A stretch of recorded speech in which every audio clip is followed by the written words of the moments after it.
What's been remarkable about this book is that I get more feedback from people 20 to 50 years old. Many of them have come over to me in tears. Many of them I know are in sex addiction or sex and love addicts anonymous. Tears in their eyes, and say, I believe if I probably heard 4 or 5 lines in your book when I was 13 or 14, my entire life would have been different. My wife wouldn't be suffering, my kids wouldn't be suffering, I wouldn't be dealing with this the whole time. Because so many of them fell into that shame spiral early. There was nobody to talk to. They felt there's nobody to talk to because we spoke volume. Did you know that in the Jewish religion, when it comes to families and relationships and building a family, it is one of the holiest things one could do. This episode is for parents. If you're a child, go ahead and tell your parent that you're going to skip over this episode. But this episode is for parents. As your children are going through puberty and developing, there is so much shame and confusion that comes with it. And historically, there has been struggles with communicating and giving over to our children properly what they're going through and how to help them through it. It is one of the most powerful episodes of That's an Issue that we have. The Kleshchiks did a great job talking to Dr. Shloimie Zimmerman, who wrote a fantastic book with everything around this situation, this conversation. So go ahead and enjoy this episode and get as informed as you can. You'll hear about our friends at Relief. Here is the conversation. Mental health, relationships, those are loaded topics and something that affects every part of our lives. But we aren't having enough open conversations about it. And that's an issue. Welcome back to the podcast, Dr. Shloimie Zimmerman. It's really great to have you here. It's really nice to be here again. Thank you for having me. Okay. Today we are going to discuss a very serious topic. And I know that you wrote about it, so let's just jump right into that. Okay, so obviously I wrote a book called From Boys to Men, Guiding Our Sons and Students in the Ways of Kedushah.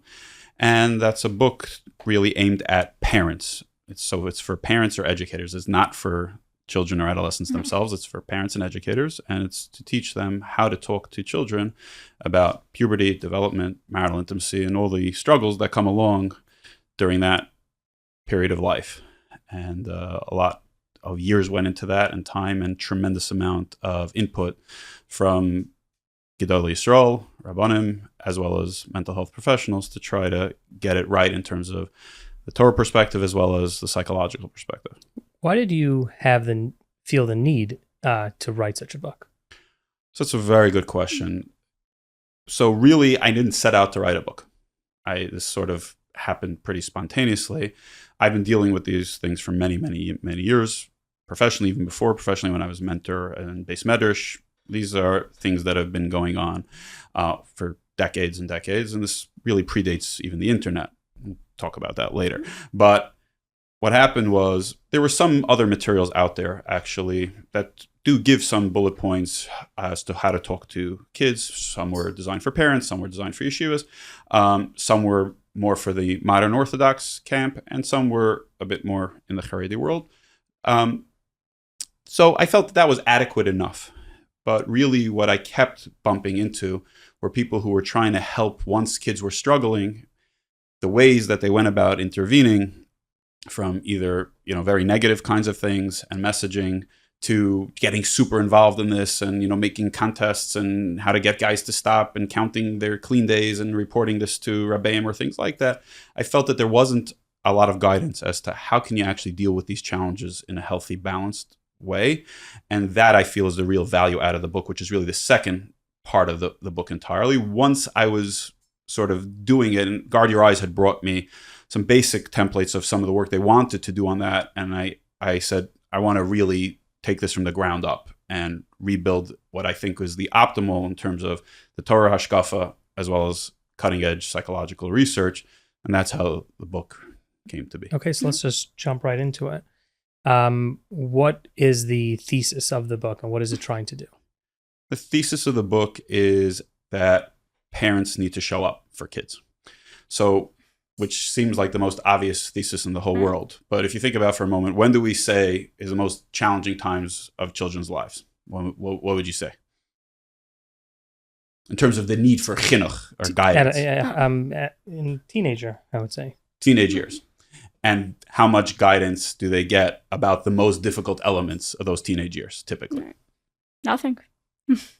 Not Right. a tremendous amount. Right. So there's a real paradox in terms of our whole approach to this is when our children need us the most, which is almost arguably most people say outside of infancy, when are kids going to be, some of the most challenged or need a lot of input and guidance is when we show up the least.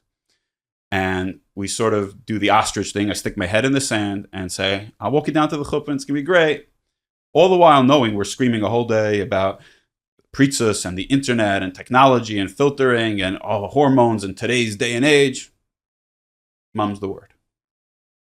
So it's a very, very odd thing for the children because what are they supposed to make of that?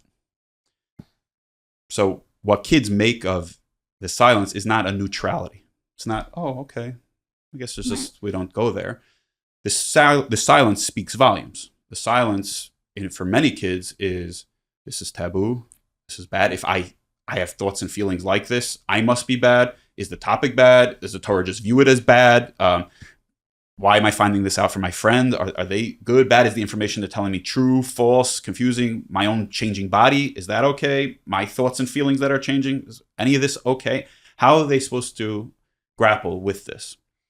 And so they turn to whatever resources they can, whether that's friends, sometimes even books, svarim, the old days, dictionaries and encyclopedias in your biology textbook, to any other source. Very few kids find out what all this stuff is at their chassan or kala classes. And I've asked this in the most Haredi worlds, and what percentage of your kids find out about this topic for the first time in a chassan or kala class? And they all sheepishly look at the floor. It's very uncomfortable. So we all know that they're finding Don't the boys learn it in Gemara? Like, isn't this... So that is such a remarkable phenomenon. Because and this is what's been very interesting for me. People, talk about this as you're making this major change. We didn't talk about these things to kids, but really the Torah, forget Gemara, Chumash, Rashi is totally open. Right. Well, usually they just skip those prakim. So either they skip or they translate it in euphemistic ways or other things. So the kids end up with some sense of curiosity or some oddity there, but they're not sure. The more advanced kids sometimes will go look and go grab an art scroll and try to sort out. Sometimes it just becomes this way that we teach, and they have some fuzzy idea, but that really is a tremendous point that if we really taught Chumash, Rashi, Mishnayos, Gemara as is, there would be no need for the first half of my book. So and I feel like we're dancing around the topic as well here. What are we trying to give over to our kids specifically? So we're not trying to dance around at all. So because it goes through different ages. So what's really interesting, and I guess one of the hardest parts of the book in terms of how people receive it, is that I talk about letting kids know what marital intimacy is from the age somewhere between 9 and 11. And that's like, why so early? Like, what's the deal with that? And the answer basically is, when do kids become curious about this? Think back to your yeshiva days or your friends. When did they start being curious? Some jokes, innuendo, some, off the, in the corner conversations. When roughly did that happen? If you're okay, me interviewing you a little bit. Sure. First of all, I didn't have such conversations, but I've heard that my friends might have had such conversations. Yaakov, I don't know. Around 10, 11. Right. So that's what I would guess, like 4th grade, something around there. Right. I, again, was the earliest days of the internet, way before the internet, in 4th grade in a mainstream yeshiva on the playground is where I found out from a friend. And most of the people I meet already, and this we're talking about even 30 years ago, found out somewhere around that age. And now certainly things are getting earlier and earlier because there's greater and greater exposure. And we're starting to see the floor on that in mainstream yeshivas, Hasidic yeshivas are telling me kids are finding out and discussing, and there's jokes and innuendo way before. So here's a difficult paradox, is that curiosity, interest, excitement, and the taboo of it comes online before puberty does. So in some ways, we have to address that piece before their bodies are changing and actually have any sort of sexual drive. They have all this drive to know and talk and discuss. The benefit of that is when you educate kids at that age, it remains very abstract and they know, oh, wow, I have this interesting information. It's maybe even strange. And a lot of kids are like, ew, gross, that's weird, because they have no real context or feelings around it yet. But they know this is not something that is a silent topic, an unspeakable topic. We can't go there. My parents talked to me about it, or Rabbeim talked to me about it. It is something that is beautiful, holy, but private. And I can understand why there's some joke and innuendo about this, but I get it and I have a sense of comfort with it, comfort around myself, comfort about resources. So it's really about parents showing up more than anything, and much more specifically than what age you do this or what exact words you say. And it's not, oh, this book, you have to use my text. No, it's show up and be there. And I tell people the other thing is it's much less about the content. It's about the connection. Mm-hmm. It's not about the content, it's about the connection. Being there and saying, I'm here for you. You can talk about this. We can be there. We could be confused together. This is uncomfortable for me, but you're not alone, right? One of the hallmarks, right? We say the template of, difficulties of person is lo tova yos adam levado. That's the template of lo tov in the Torah. The first time it says something's not good is being alone. And again, we talk about when our kids feel the most alone with their thoughts, with their feelings, is when the whole issues about sexuality, puberty, development come up, and the adults around them just get strange, weird, quiet around the whole topic. Okay, so you said from 9 to... Roughly 9 to 11. And again, you have to know your kid, you have to know your population, but what parents think is, my internet is filtered and my kids are sheltered and we live in the beautiful, frum neighborhood. All it takes is one kid in your kid's environment, one kid on your kid's bus, one kid in your kid's day camp or sleepaway camp, one wrong Google move somewhere, and so they're going to get, and other people are going to be very happy to share that information with your kids. So other kids who have that kind of goods, or God forbid, sometimes adults using that as grooming or other things. So it's not enough to say, okay, my little Dalet Amos, my home is safe and secure. You have to really know the context and the environment your child is in. Mm-hmm. So you're basically saying education is very important for that age group. And you said for what particularity here it's for? So there's a specifics about what marital intimacy is. What is the sexual act? And we explain that in a very nice, simple, not too, some people say, well, it's way too graphic. Some say it's not graphic enough. Everyone has opinions on it. But what we thought was accurate, truthful, appropriate, and Torah giving a sense that it's something that's beautiful, a mitzvah, holy, and something we only deal with in places in the proper context. Got it. And that should be given over by a parent. My ideal stance is that parents should do it, because I think the immediate just messaging around my parents can't talk to me about this is already problematic. And my parents have the best gauge as to where I am at every age level, at developmental level. They know my surroundings the best. And they're there with me for the rest of my life. My Rebbe, he might be awesome, and he might be much more capable at this than my dad at this moment, but he's only my 7th grade Rebbe. And then there's no follow through. So there are many times where Rabbeim do the job, or definitely, if I think it's not about just one thing. If we, in context, we start to discuss, not talking about this in public in classrooms, but we start this idea that there's chinuch that we have to be providing, there's messaging, there's values, more importantly than the technical information, that this goes out from being under the rug. I think that's crucial, but ideally it's father to son, mother to daughter, or jointly, depending on your flavor. And again, what's been very interesting is that a lot of the dads chicken out. Yeah, so that was my next question about if the father feels uncomfortable, should the mother speak to the son? So it's always a difficult question. I never like to let dads off the hook, and you are not getting off the hook. When the time is right, you're doing this. So he thinks I'm Tara, doing it. No. Not he's going to say you're a psychologist. You do this. No, Yoni's doing it. Okay, we got this. Okay. And he's going to model. Wow. So one thing is to try not to let dads off the hook, because how much time and energy are you investing in your child's well-being? how much you're slaving away at work and how much you're trying to build a chinuch and give them these messages. And when they need you most, yes, it's uncomfortable for you. I get it. You can't bail, and some dads need coaching. Some dads need to go in a mirror and say these terms or say this out to somebody until they get comfortable. Some dads need to read the book more than once. They might even need some coaching on it. No problem. But do it if you can. Now, if a dad absolutely can't, some dads have had such issues around this and traumas and anxieties and fears or such discomfort that they don't even want to convey that. They know that if they start talking to their child, it's just going to leak out in other ways.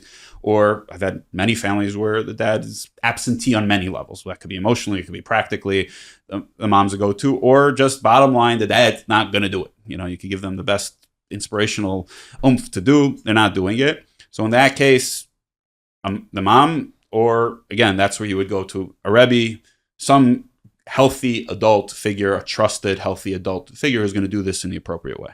Got it. So, right. And also, just one more question: what about for girls? I know you wrote the book for boys, but do you have the same opinion when it comes to girls? I do, in the sense that, again, girls manifest these issues very differently in terms of how things play out, which is why I chose to go with one gender, because I think the books that have tried to do both, they get very large and they start with a lot of confounding messaging.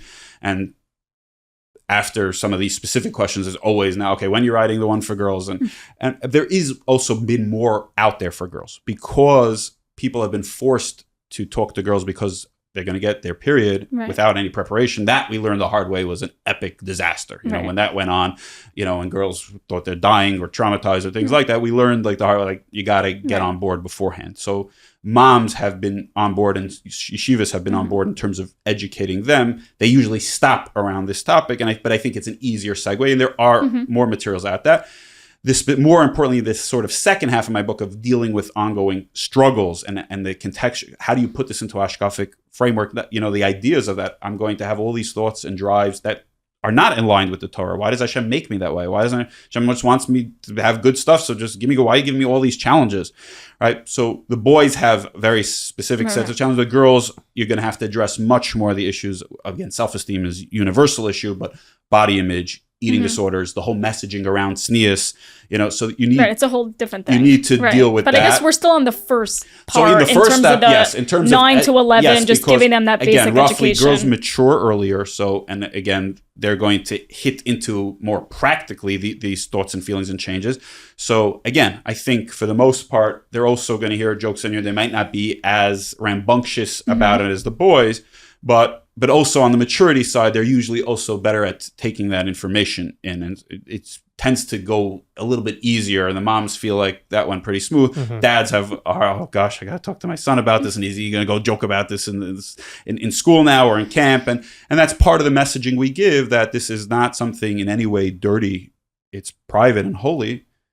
And we keeping it private, not because it's bad, but because there's a certain sensitivity and sanctity there. And we want to give that over even to younger children, that there's something special here, something unique. It's not just thrown about. And yes, we want to normalize. Yes, you're going to have the urge to joke about it and to talk about it. And that's what we want to normalize. The other biggest theme of my book, normalize, normalize, normalize. Your thoughts are normal. Your feelings are normal. Your changing is normal. You're a normal, healthy person who has these normal struggles that come along with growing up. Right. So I want to just ask a few questions. One is, when it comes to, the non-Jewish groups, right? Let's say you're in a non-Jewish setting, right? Let's say you're born into a non-Jewish family. Do you have this type of education earlier? And is that why this is catered primarily to a Jewish group?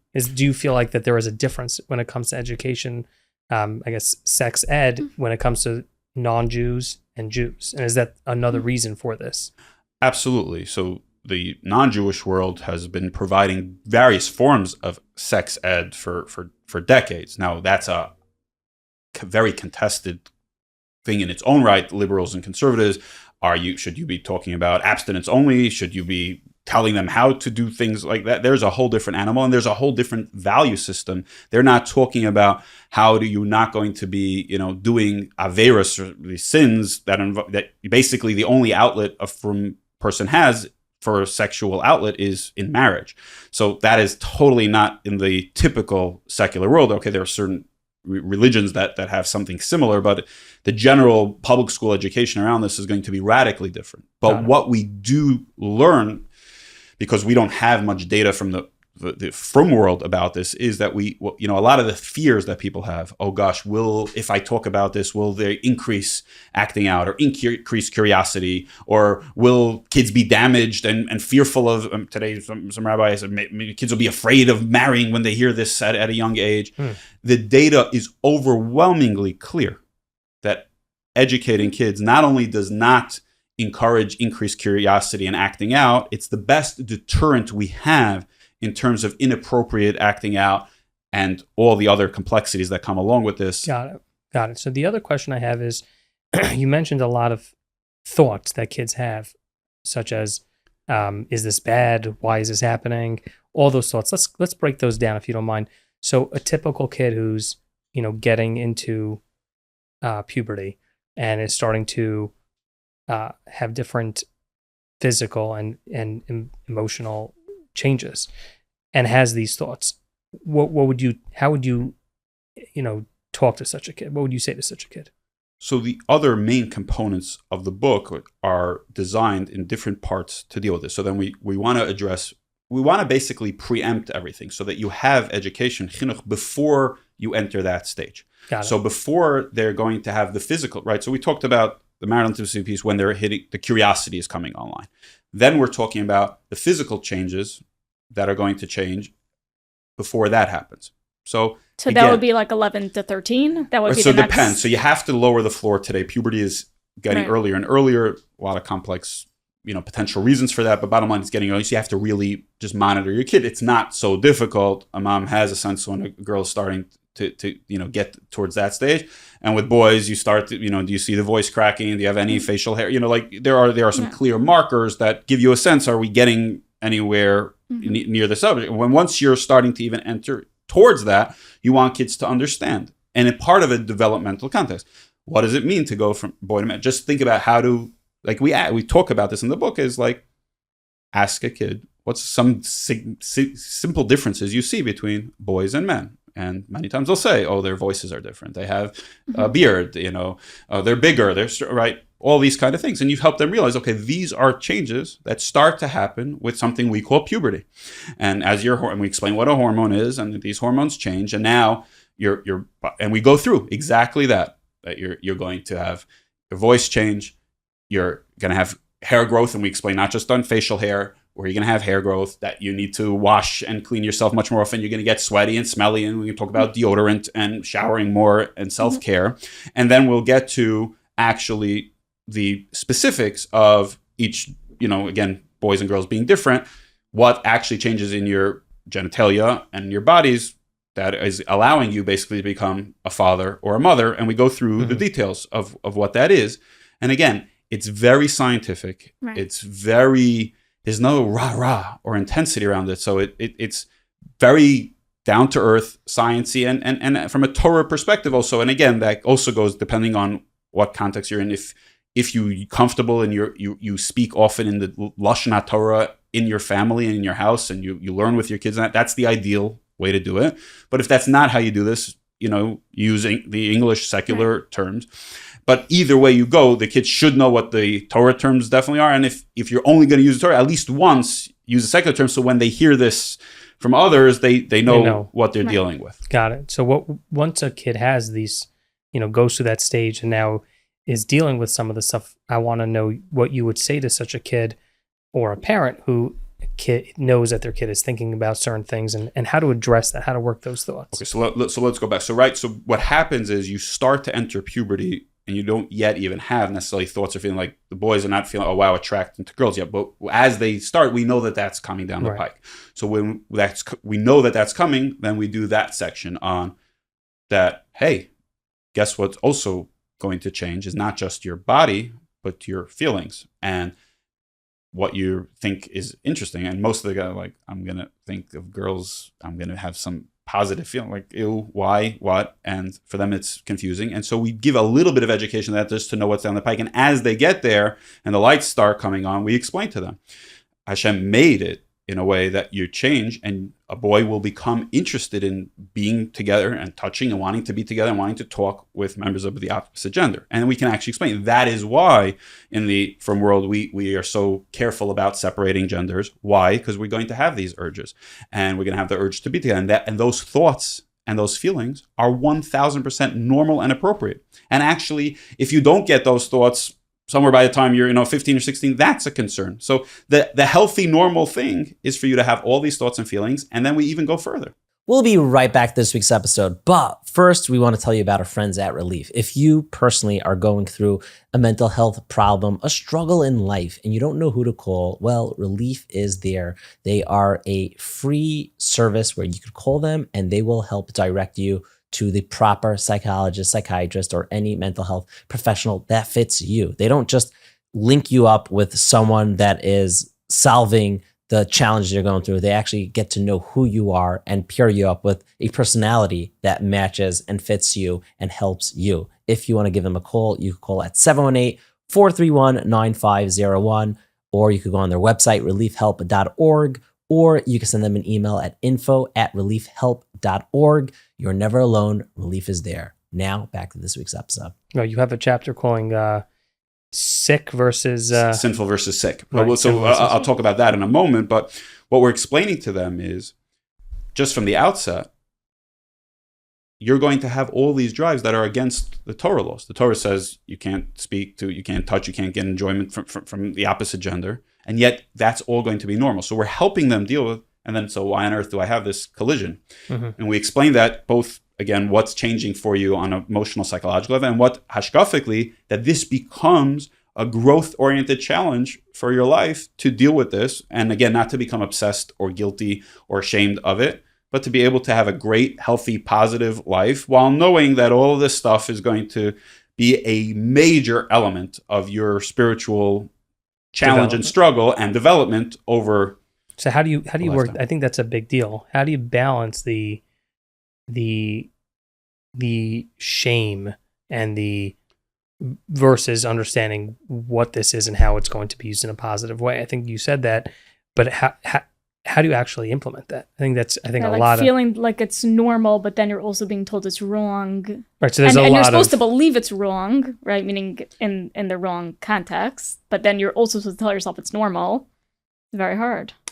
So, and again, that comes up for all of us. Right. But it's very interesting how this comes up because there's particular concern around this topic. Right. Very Like what few- about other Right. So Like yeah, go ahead. I was like use Lashon Hara as an example. Like everyone says Lashon Hara all the time, right? And you know it's wrong. You also know it's normal, like to want to speak negatively about other people, but you're not like beating yourself up about it so much. Right. There are most things in the Torah that we struggle with. We struggle with because even though it's normal to have the drives to do, but yet there's significant sometimes isurim involved, and Lashon Hara, talking by davening, bittul Torah, chil Hashem, right. And so I think what the point where you're trying to make, if I'm not, is that there's that to avoid the shame element is to recognize that people make mistakes. Well, it's even more than making mistakes. Mm-hmm. That is absolutely true. And we deal with that for when they're making mistakes, to know that people make mistakes, and that's part and parcel of the human condition. But to know before we even got to a mistake, my thoughts, feelings, drives are designed that a part of me is going to go totally against the Torah. That before I even make the mistake, my internal world, I'm going to have a part of me that just wants to be this beautiful, from kids, just learning and davening and playing ball and having a great life. And then there's a part of me that wants to do all sorts of things sexually. The same way, sometimes I want to kill my brother and I want to beat the other kid down. And the feeling is normal. Is what and you're saying. the thoughts, the feelings, and the challenge are not only normal, they're designed by Hashem for you. This is how you were designed. This is not a mistake. It's not like, oh, something went wrong or you made a mistake and it's still okay. This is what life is about. So we're switching it from this, people make mistakes, we're human, which is definitely true. Sheva Yipol Tzadik V'Kam. The normal is to get back up. And we address that in the book more about the issues of struggling and failings. But from the outset, we want to change the whole modeling from a sense of, oh, I mess up, to no, this is life. Life, and as a Jew, is that you're made of two parts. In the Chabad terms, they say, like quote Rivka, you're not crazy, you're pregnant with twins. You have this little tzaddik inside of you who wants to do good and learn and be altruistic and kind and honest and a great friend and a Talmud Chacham. And you have a part that is kamikaze destructive, wants to lie and cheat and steal and act on every impulse. Right. I guess though, when you're in yeshiva or as a kid, you feel like it's not everyone's created equally in that way, right? Certain people seem to not have a 50-50 split. Some people are, really calm, let's say, and that seems to be like a passing thought. And then there are others that seem to be the reverse. Like it seems like that side of them. And you would say the same comment to them. 100%. Meaning we give clear markers in the book as to how to determine once something is becoming, what we call a yellow flag, and, you need more monitoring, to a red flag and needs intervention. There are obviously people who develop clinical issues, whether that's obsessionality, compulsively acting out, hurting themselves, or other. There are many things where you can go sort of outside into areas where people have struggles and issues that are beyond the norm. The book is targeting mainstream families and children, and there's a huge spectrum of what's normal. And like you said, some kids it's somewhat out of sight, out of mind, and some kids like, I could barely think and learning for a minute, this keeps coming up. And there's a good chance that both of those are still within the broader spectrum of normal. There are certain kids who clearly it's starting to affect their ability to function, to be a friend, to be a student. There are many markers there. And the idea, especially for that kid who's more likely to think, oh no, this can't be normal. When Rabbi said everybody's normal, or everybody has nisyan, everybody's not this Yetzirah. And that's the general, see, because even how we brought it up here, and you're a mental health professional and you deal with this all the time, but that initial question is this normal? Like, it's immediately thought of as different than Lashon Hara or any of the other struggles because it's something private. And that's not all bad. We want this to be private. We don't want this to be bandied about in the street. But there is something innate, and that's a whole deeper conversation as to why innately we do have a sensitivity. Adam and Chava covered themselves up. They did not do a sexual sin, but that's part of the human condition, maybe for a different time. But that's inherent as a healthy thing.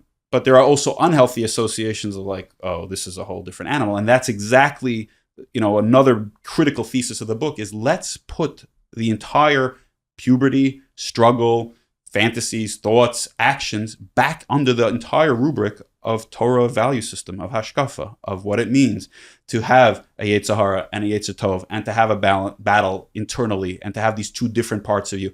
And one of the things that I think we're so lacking in general in terms of chinuch is the more honesty about our dark side. We, and it's great. We have all these Gedolim and Tzadekis, stories and pictures. But if you really think about what gives us the most chizuk is when you hear that this guy was really down and really did all these, averis and, didn't give up and picked himself back up. And I think if we did a better job of talking about the dark side honestly and helping kids realize that it doesn't mean you're bad and it's not something that you should be, feeling horrible about, that's exactly how you're made. But this is how you cope with all of these aspects of life. I think we would have healthier, more resilient kids. And that's the ultimate goal of this book, is not selling books, as to, the amount of, and this is difficult for me to talk, the amount of calls I get of often parents, yeshivas, many times grandparents, siblings calling me that this one just touched this one. My whole family's disrupted.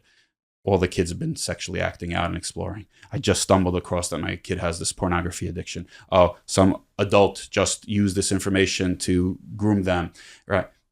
This one can't be in yeshiva anymore. I am called by parents in tears multiple times a week. I'm called by yeshivas completely frazzled by, what are we doing this? Sleepaway camps now. Camp directors, I'm like, what do we do? A learning director of one of the biggest camps in mountains called me. He's like, Shloimie, get me as many of your books as possible. I need for all my staff. Every day we're getting another conversation, another issue that's coming up. There is so much pain and suffering, let alone we're talking about later abuse and addictions that develop.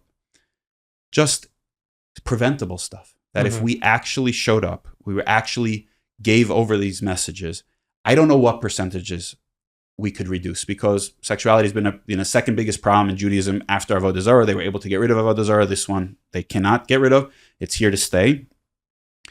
But a lot of this is preventable if we gave the proper education, the proper guidance, and we really showed up as adults to be there for kids. And there's so much needless pain and suffering. Much of what we do in mental health to help create really healthy families or resilient parents or get everyone off, technology is a massive effort, and we struggle with that mightily. But to go and say, read some pages and sit down and have a conversation, we can get a lot of people to do. And the feedback on that has been off the charts. Right. Let me ask you a question when it comes to shame. I know that I think had you here previously on the podcast with regard to shame. How have you seen shame interplay with this topic, and how does it play out if someone doesn't have these conversations and doesn't get educated? How that plays out, let's say, with a kid who's 13, 14, 15, 16, all the way till he gets married. So I'm getting the sense you didn't read this book fully, Yoni. So okay. I really want our readers, listeners, to. So probably the psychological concept I deal with the most in the book is shame. And what was very interesting, we discussed this in our first podcast about that, was that in writing this book, so at first, Brene Brown and in the secular world, treats shame as just something that's really damaging psychologically. And as I was working with the Gedolim, in particular of Aaron Feldman, who wrote the foreword for the book, said, shame sounds like busha, so why do we have busha as a beautiful thing? And it's a big maila, and one of the hallmarks of being a Jew is busha, so go straighten this out. And we actually did a really deep dive into not just the research, but the Torah sources on this. And I think this is a crucial piece, that busha, from the Torah's perspective, is a very healthy thing. There's a certain sense that we don't want to be on display. We don't want to display the parts of us that are more animalistic. We originally, Adam and Chava, going back to that incident, they were just pure. It was sort of like a light bulb. They were just clear and they were just emanating light. And after they did the sin, they had the ego come in, basically. And so now selfishness and lust and using somebody just as a piece of meat or an object started to happen. And that was like a real tremendous fall. They fell from just being pristine and just wanting to connect and build more generations and just be givers, to all this potential for lust and selfishness. And so one of the ways they actually restored their dignity was by getting those fig leaves and putting them on, because they covered over those parts that were now had this animalistic piece to it. And they were trying to restore that. No, we're humans, we're different. The animals don't wear clothing. We put on clothing because we can control that side. So the healthy busha is, I don't want to put on display and walk proudly with this part of me that's very animalistic and debased. I don't want to feel terribly because Hashem made me with that, and that's what a Yetzer Hara is. But I don't want that to be displayed. I want to live from my place of my soul, my neshama, my seat of consciousness, however you want to refer to it. So the healthy messaging for kids is when a healthy person does something that you feel is beneath you. So you have a healthy sense of, you bow your head, you pull away, and you feel like, I didn't need to do that. I didn't need to call my friend that name. I didn't need to speak that piece of Lashon Hara. I didn't need to take that second look at something I wasn't supposed to. And you have an internal sense that I wasn't living with my authentic self. I wasn't living in line with that neshama, that's my essence. Right. Versus the unhealthy shame is, no, I was. I'm bad. I'm an animal. I'm a pervert. Something's really wrong with me. And I'm in accordance with that. Oh, if only my parents and Rabbeim really knew just how bad I am, nobody would want anything to do with me. That's toxic shame. That's one of the most damaging feelings that drives eating disorders, addiction, depression, and it's the best gateway actually into addiction. So people think maybe it's good that people should feel really badly about doing these things. Maybe it's, they used to give fire and brimstone, musar, and tell them all the terrible punishments.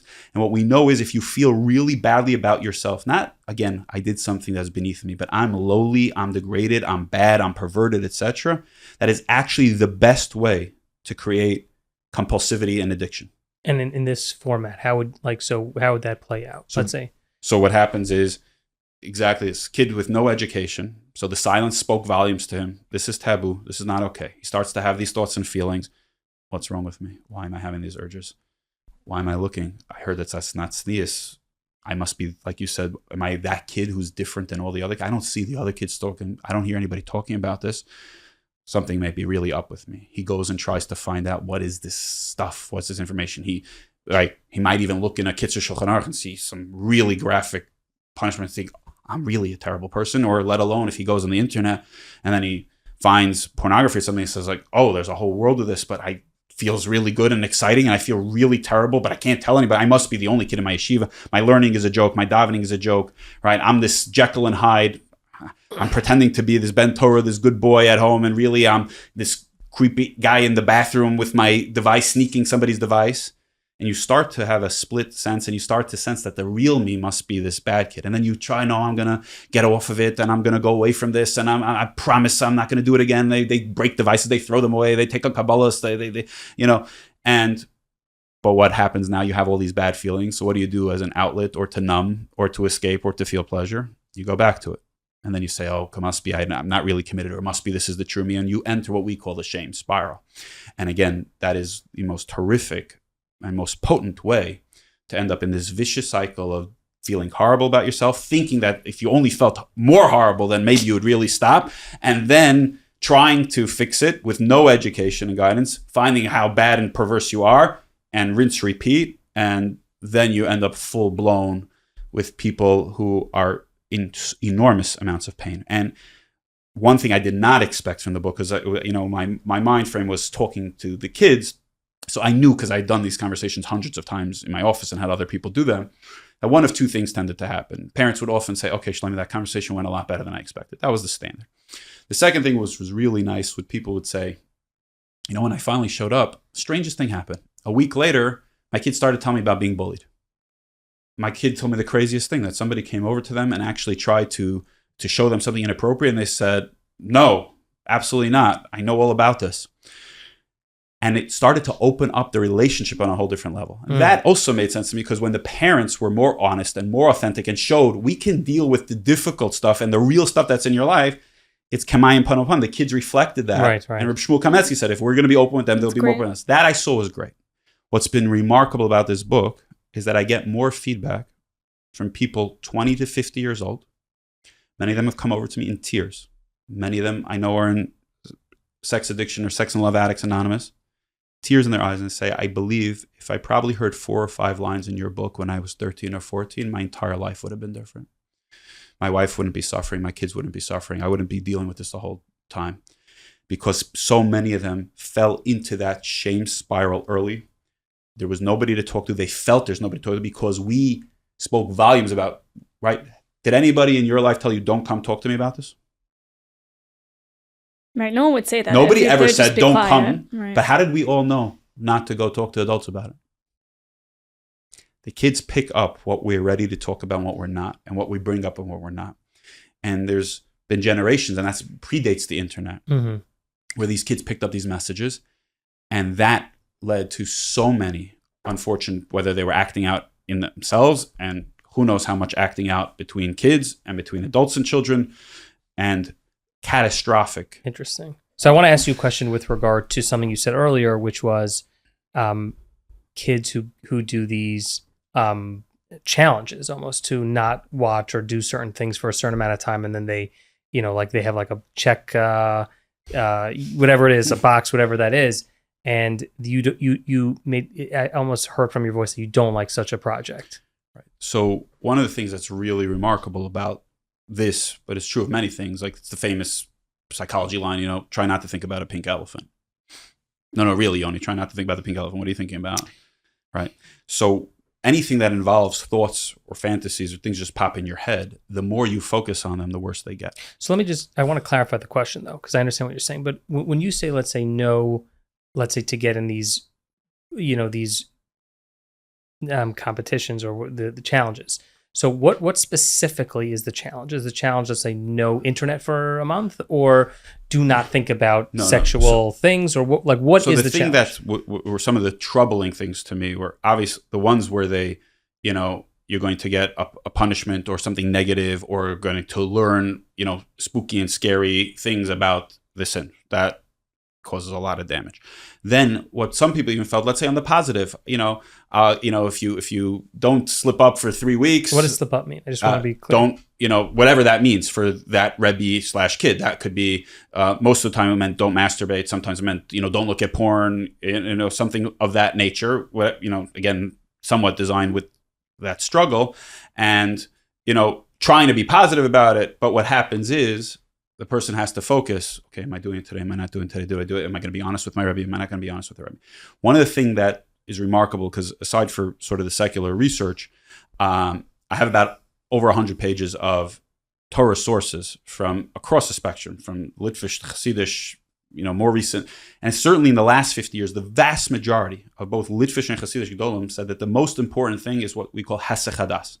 The goal is to redirect your attention elsewhere, not to be busy fighting this, because the more you fight this, the more you're involved with it, and the more you're likely to fail. So the best thing was this is for basically healthy kids, developmentally normal, to not make a thing of this. And actually, Revolba and many others, and Revolba was quoting from the Chazon Ish, said that the best thing is, again, if you have an enjoyable time in learning, davening is obviously the spiritual side, have a great social life, have good friends, have good connection. If the best preventative measures for being involved with it, not that you're going to stop the drive, obviously, is having a good, busy, productive life.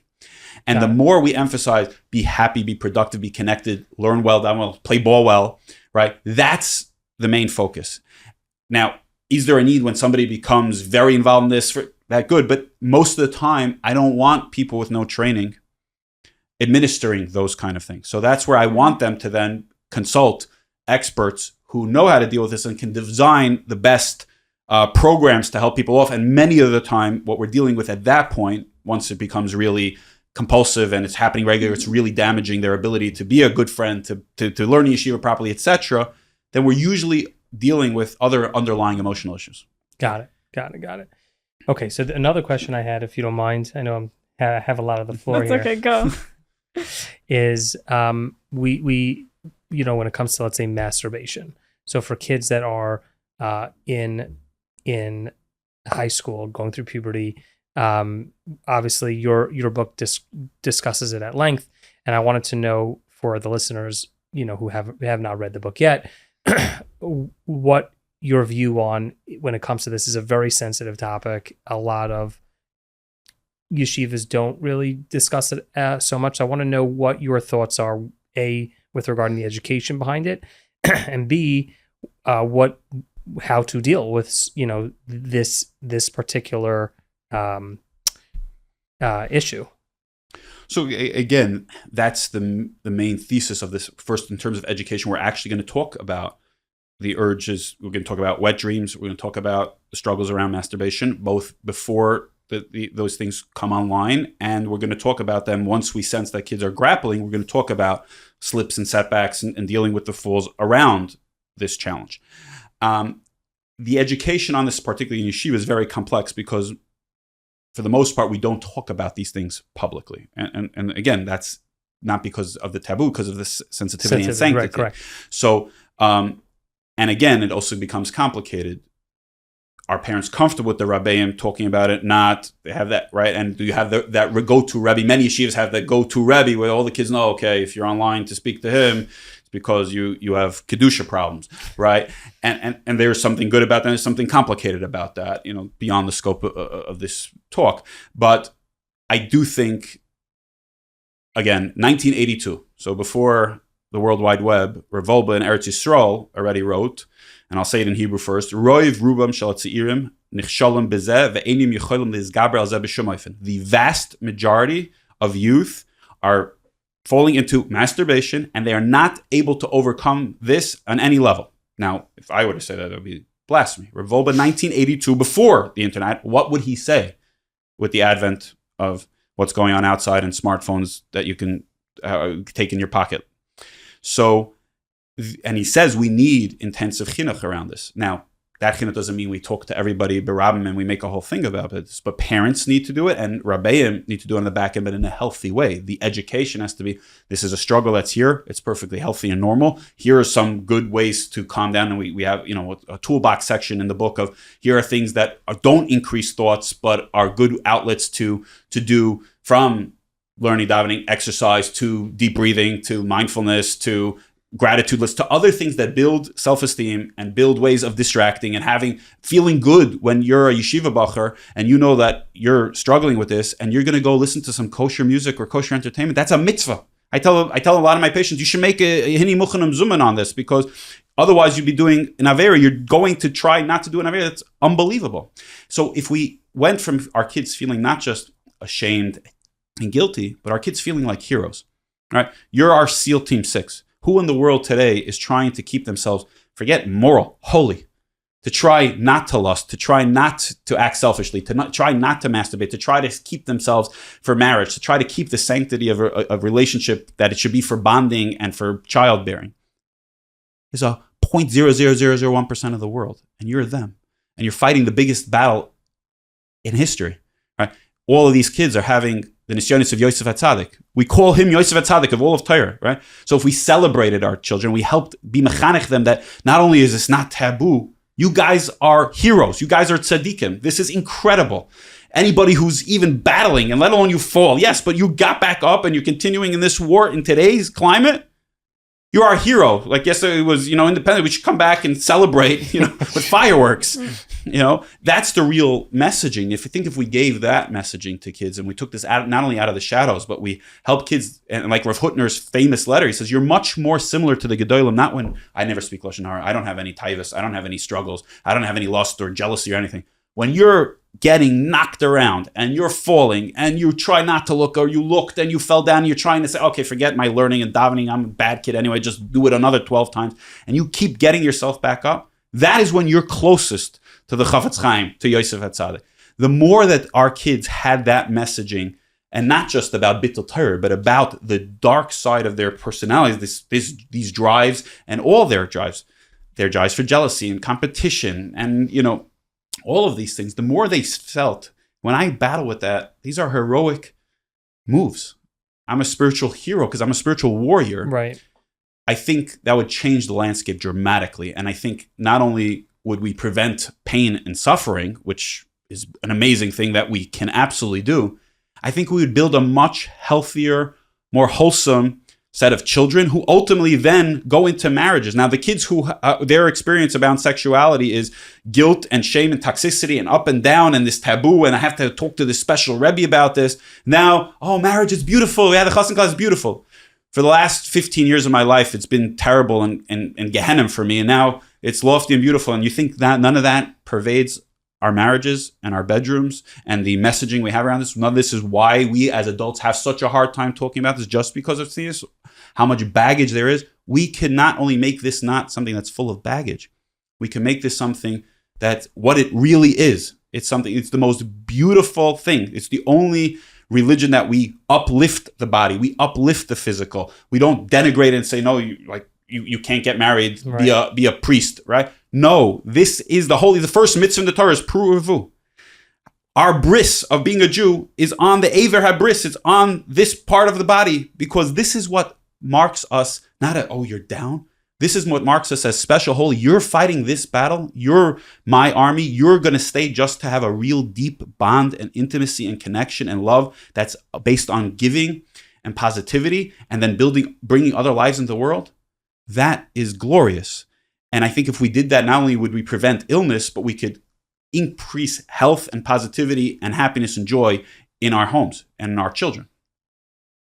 Wow. It's a nice, hopeful, optimistic note to end on, no?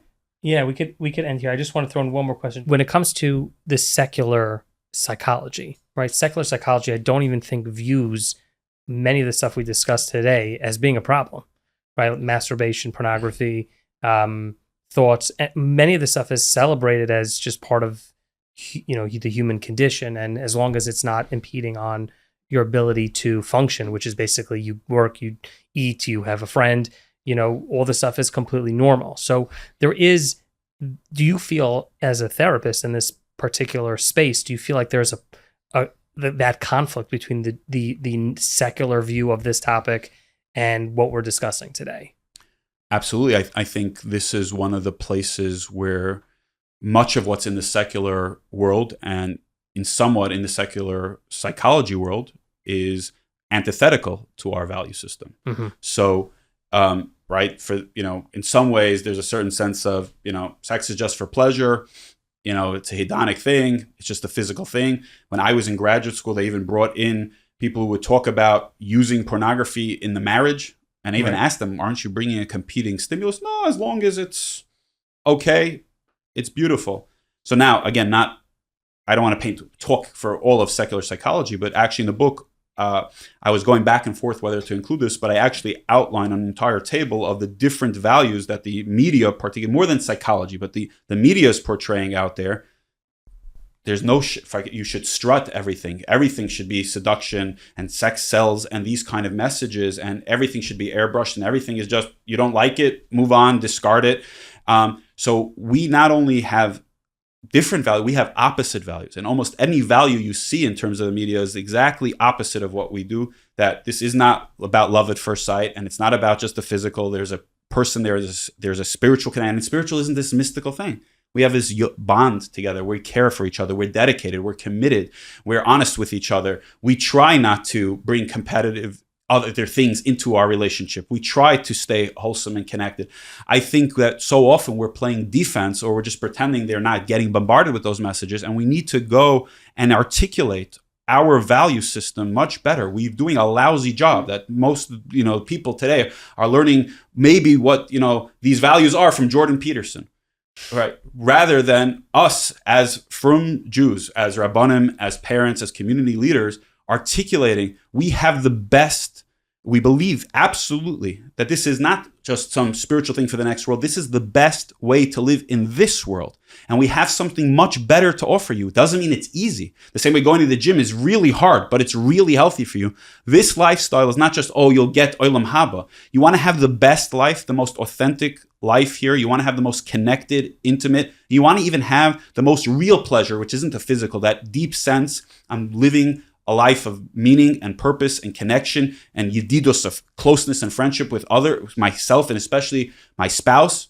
And I don't have competition. I'm not being seductive and not sneeze with other people. It's all in our Torah. And if we would articulate this better, and we would get it clearer for ourselves and give it over in a more positive, wholesome, and honest way for our kids, I think the entire spiritual side of this and the entire Yiddishkeit for them would be much more rich, authentic, alive, and I think they would be much healthier and happier. Oh, wow, that was awesome.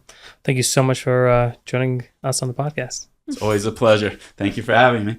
Thank you so much for watching or listening to this week's episode. Again, if you need any help, you could call Relief. That's 718-431-9501, or in the show notes, you could go ahead and click on that link. And if you want to read Dr. Zimmerman's book, you could go into any local Jewish bookstore.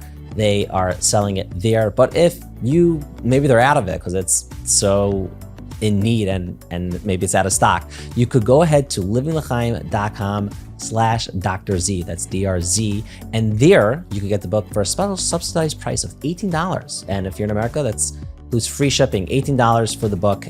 Generous donor who wants more people to know about this book is helping out there. So if you want to read this book, it's fantastic. It is integral for every Jewish home to have this, for you to read it. It's uncomfortable. I'll be honest. It's an uncomfortable conversation to have. I don't have children of that age yet, but I went through the book and I'm like, this is one of the staples of a Jewish home, or any home that you really want to provide a safe space for your children.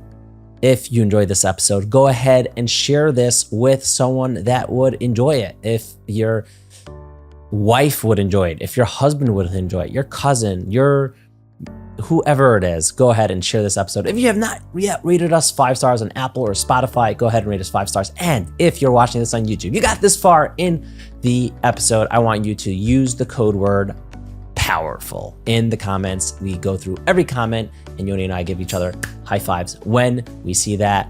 Until next time, stay safe. Living L'chaim.